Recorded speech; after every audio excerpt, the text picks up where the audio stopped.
ఢిల్లీ శీష్ మహల్ పై కేంద్రం కీలక నిర్ణయం తీసుకుంది. బంగ్లాపై వస్తున్న ఆరోపణలపై విచారణకు ఆదేశించింది.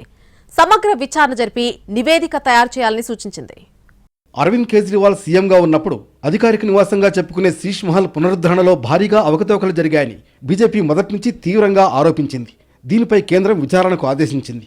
ప్రజాపన్నుల విభాగం నివేదిక సమర్పించిన తర్వాత ఫిబ్రవరి 13న సమగ్ర విచారణకు ఆదేశించింది.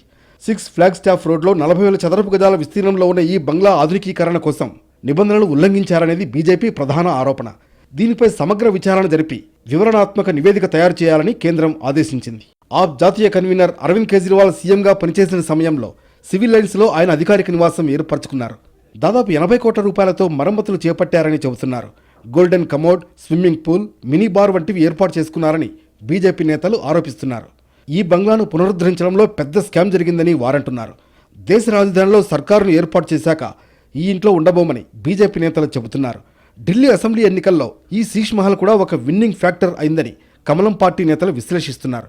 కేజ్రీవాల్ ఈ విషయంలో ప్రజాధనాన్ని దుర్వినియోగం చేశారనే విషయాన్ని జనంలోకి బాగా తీసుకువెళ్లారు. అందుకే ఆ విమర్శలకు తావివ్వకుండా బీజేపీ ఈ బంగ్లాకు దూరంగా ఉండాలని భావిస్తోంది.